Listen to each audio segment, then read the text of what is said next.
Hi ಎಲ್ಲರಿಗೂ ನಮಸ್ಕಾರ. Welcome back to my YouTube channel. ನಾವು ಮಾಡ್ತಾ ಇರೋಂಥ ಇವತ್ತಿನ ರೆಸಿಪಿ ಸೌದೆ ಒಲೆಯಿಂದ ಮಟನ್ ಸಾಂಬಾರ್. ಆಲ್ರೆಡಿ ನಾನಿವಾಗ ಸೌದೆನ ಹಚ್ಚಿದ್ದೀನಿ. ಒಂದು ಪಾತ್ರೆಯಲ್ಲಿ ನಾನಿವಾಗ 1 kg ಮಟನ್ನ ತೊಗೊಂಡಿದ್ದೀನಿ. ಈ ಮಟನ್ಗೆ ನಾನಿಲ್ಲಿ ಖಾರನ ಹಾಕೊತಾ ಇದ್ದೀನಿ. ಈ ಮಟನ್ ಸಾಂಬಾರಿಗೆ ಸ್ವಲ್ಪ ಖಾರ ಜಾಸ್ತಿ ಇರಬೇಕು. ನಾನಿಲ್ಲಿ ಖಾರನ ಸ್ವಲ್ಪ ಜಾಸ್ತಿ ಹಾಕ್ಕೊಂಡಿದ್ದೀನಿ. ಇವಾಗ ಕಲಿಸ್ತಾ ಇದ್ದೀನಿ ಹಾಕ್ಕೊಂಡು. ಆ ನಂತರ ರುಚಿಗೆ ತಕ್ಕಷ್ಟು ಉಪ್ಪನ್ನ ನಾನಿಲ್ಲಿ ಕಲಿಸ್ಕೊತಾ ಇದ್ದೀನಿ. ಇಲ್ಲಿ ನಾನು ನೀರನ್ನ ಮತ್ತು ಅರಿಶಿನ ಆ್ಯಡ್ ಮಾಡ್ತಾ ಇಲ್ಲ.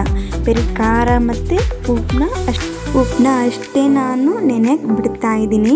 ಒಂದು 10-15 ನಿಮಿಷ ಇದು ಚೆನ್ನಾಗಿ ನೆನೆಯಬೇಕಿದು ಖಾರ ಉಪ್ಪನ್ನ. ಇವಾಗೆ ನಾನು ಕಲಿಸ್ಕೊಂಡು ಆದ ನಂತರ ಇದು ನೆನೆಯಕ್ಕೆ ಬಿಡ್ತಾ ಇದ್ದೀನಿ. ಇಲ್ಲಿ ನಾನು ಒಂದು ಪಾತ್ರೆಯಲ್ಲಿ ಆಯಿಲನ್ನು ಹಾಕ್ಕೊತಾ ಇದ್ದೀನಿ. ಮಟನ್ ಸಾಂಬಾರಿಗೆ ಸ್ವಲ್ಪ ಜಾಸ್ತಿ ಆಯಿಲ್ ಮುಂದಿರಬೇಕು, ಅಂದರೆ ತಿನ್ನೋಕ್ಕೆ ಟೇಸ್ಟಿಯಾಗಿ ಚೆನ್ನಾಗಿರ್ತೈತಿ. ಈ ನಾನು ಆಯಿಲ್ನ ಹಾಕ್ಕೊಂಡು ಆಲ್ರೆಡಿ ನಾನು ಸೌದೆನ ಹಚ್ಚಿದ್ದೀನಿ. ಆ ಸೌದೆ ಒಲೆದ ಮೇಲೆ ಈ ಪಾತ್ರೆನ ನಾನು ಇವಾಗ ಇಡ್ತಾ ಇದ್ದೀನಿ. ಇಟ್ಟಿದ ನಂತರ ಸ್ವಲ್ಪ ಎಣ್ಣೆ ಅದು ಬಿಸಿ ಆಗಬೇಕು. ಎಣ್ಣೆ ಬಿಸಿ ಆಗದ್ರ ಮುಂಚೆಗೆ ಹಾಕಿದ್ವಿಯಪ್ಪ ಅಂದರೆ ಅದು ಹಸಿ ಸ್ಮೆಲ್ ಆಗುತ್ತೆ. ಎಣ್ಣೆ ಚೆನ್ನಾಗಿ ಕಾದ ನಂತರ ಇವಾಗ ನಾನು ಮಟನ್ನ ಹಾಕ್ಕೊತಾ ಇದ್ದೀನಿ. ಮಟನ್ ಹಾಕಿದ ನಂತರ ಒಂದು 5 ನಿಮಿಷ ನಾನು ಎಣ್ಣೆಯಲ್ಲೇ ಹಾಗೆ ಬಿಡ್ತಾ ಇದ್ದೀನಿ. ಜಾಸ್ತಿ ಹೊತ್ತು ಬಿಡಬಾರ್ದು, ಯಾಕಂದರೆ ಬಿಟ್ವಿಯಪ್ಪ ಅಂದರೆ ಬುಡಕ್ಕೆ ಒತ್ತುತ್ತೆ. ಆ ಕಾರಣಕ್ಕೆ ಒಂದು 5 ನಿಮಿಷ ಅಷ್ಟೇ ಎಣ್ಣೆಯಲ್ಲಿ ಫ್ರೈ ಆಗೋ ತನಕ ಬಿಡ್ತಾ ಇದ್ದೀನಿ. ಇವಾಗ ನಾನು ಸ್ಪೂನ್ ತಗೊಂಡು ಅದನ್ನು ಮಿಕ್ಸ್ ಮಾಡ್ಕೊತಾ ಇದ್ದೀನಿ. ನಾನು ಮಿಕ್ಸ್ ಮಾಡ್ಕೊಂಡ ನಂತರ ನಾನಿಲ್ಲಿ ಒಂದು 10 ನಿಮಿಷದ ಎಣ್ಣೆಯಲ್ಲಿ ಫ್ರೈ ಆಗಬೇಕು. ಅಲ್ಲಿವರೆಗೂ ನಾನು ಏನೂ ಆ್ಯಡ್ ಮಾಡ್ತಾ ಇಲ್ಲ. ಆವಾಗಲೇ ನಾನು ಒಂದು ಬೌಲ್ ಒಳಗೆ ಹುಣಸೆಹಣ್ಣು ನೆನೆಯಾಕಿಟ್ಟಿದ್ದೆ. ಇವಾಗ ನಾನು ಅದನ್ನು ಇಡ್ತಾ ಇದ್ದೀನಿ. ಇವಾಗ ಒಂದು 10 ನಿಮಿಷ ಆಯಿತು.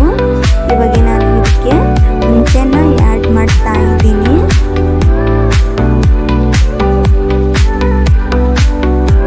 ಸ್ವಲ್ಪ ನೀರನ್ನ ಆ್ಯಡ್ ಮಾಡ್ತಾ ಇದ್ದೀನಿ. ಮತ್ತು ನಾನು ಏನು ಇವಾಗ ಆ್ಯಡ್ ಮಾಡ್ತಾ ಇಲ್ಲ. ಇವಾಗ ಕುದಿಯೋಕ್ಕೆ ನಾನು ಬಿಡ್ತಾ ಇದ್ದೀನಿ. ಇಲ್ಲಿ ನಾನು ಅದು ಕುದೀತಾ ಇರುತ್ತೆ. ಮೆಣಸಿಗೆ ಏನೇನು ಬೇಕಂತ ಹೇಳ್ತೀನಿ. ಒಂದು ಕೊಬ್ಬರಿ, ಲವಂಗ, ಚಕ್ಕೆ, ಆನಂತರ ಮೆಣಸು, ಆನಂತರ ಕೊತ್ತಂಬರಿ ಬೀಜ, ಆನಂತರ ಸ್ವಲ್ಪ ಅಲ್ಲ, ಸ್ವಲ್ಪ ಬೆಳ್ಳುಳ್ಳಿ. ಇದನ್ನು ನಾನಿವಾಗ ಮಿಕ್ಸಿನ ಸಣ್ಣಗೆ ಹಾಕ್ಕೊತಾ ಇದ್ದೀನಿ. ಹಾಕಿದ ನಂತರ ಒಂದು ಪಾತ್ರೆಯಲ್ಲಿ ನಾನು ಹಾಕ್ಕೊಂಡಿದ್ದೆ. ಇವಾಗ ನಾನಿಲ್ಲಿ ಮಿಕ್ಸಿನ ನಾನು ಮಸಾಲೆ ಪದಾರ್ಥ ಏನೇನು ನಾನು ಮಿಕ್ಸಿ ಹಾಕ್ಕೊಂಡಿದ್ನಲ್ವ, ಇವಾಗ ನಾನು ಮಟನ್ ಸಾಂಬಾರಿಗೆ ಆ್ಯಡ್ ಮಾಡಿದ್ದೆ. ಆ ನಂತರ ನಾನಿಲ್ಲಿ ಕಾಟುವ ಅಂತಂದೇಳಿ ಚಿಕನ್ ಮಸಾಲನ್ನ ಹಾಕ್ಕೊತಾ ಇದ್ದೀನಿ. ಇವಾಗ ನಾನು ಎಲ್ಲನೂ ಮಿಕ್ಸ್ ಮಾಡ್ತಾ ಇದ್ದೀನಿ. ಆ ನಂತರ ನಮಗೆ ಎಷ್ಟು ನೀರು ಬೇಕು ನೋಡಿ ಅಷ್ಟನ್ನ ನಾನಿಲ್ಲಿ ಕಲಿಸ್ಕೊತಾ ಇದ್ದೀನಿ. ಜಾಸ್ತಿ ಇದು ಮಂದಿಗೇನಿರಬಾರ್ದು. ಸ್ವಲ್ಪ ನೀರು ಇತ್ತಪ್ಪ ಅಂದರೆ ಟೇಸ್ಟ್ ಚೆನ್ನಾಗಿರುತ್ತೆ. ಒಂದು 1/2 hour ಕುದಿಯೋಕ್ಕೆ ನಾನು ಬಿಡ್ತಾ ಇದ್ದೀನಿ. ಇಲ್ಲಿ ನಾನು ಒಂದು ನಿಂಬೆಹಣ್ಣು, ಉಳ್ಳಾಗಡ್ಡಿ, ಮೆಣಸಿನ್ಕಾಯಿನ ತೊಗೊಂಡಿದ್ದೀನಿ. ಮಟನ್ ಸಾಂಬಾರು ಮಾಡಿದ್ಯಪ್ಪ ಅಂದರೆ ಇನ್ನೇನು ಇರಲೇಬೇಕು, ಚೆನ್ನಾಗಿರುತ್ತೆ ಟೇಸ್ಟಿಯಾಗಿ. ಇವಾಗ ನೋಡಿ ಮಟನ್ ಸಾಂಬಾರು ಆಲ್ರೆಡಿ ರೆಡಿ ಆಗಿದೆ. ಕುಕ್ಕರ್ನಲ್ಲಿ ಮಟನ್ ಸಾಂಬಾರು ಕುದಿಸ್ಬಾರ್ದು, ಯಾಕಪ್ಪ ಅಂದರೆ ಟೇಸ್ಟ್ ಚೆನ್ನಾಗಿರಂಗಿಲ್ಲ. ಒಂದು ಸತಿ ಸೌದೆ ಒಲೆದ ಮೇಲೆ ಮಾಡಿಟ್ಟು ನೋಡಿ ಟೇಸ್ಟ್ ಎಷ್ಟು ಚೆನ್ನಾಗಿ ಆಗುತ್ತಪ್ಪ ಅಂದರೆ ನೀವೇ ಪದೇ ಪದೇ ಮಾಡ್ಕೊಂಡು ತಿಂತೀರಾ. ಒಂದು ಸತಿ ಟ್ರೈ ಮಾಡಿ ನೋಡಿ. Thank you.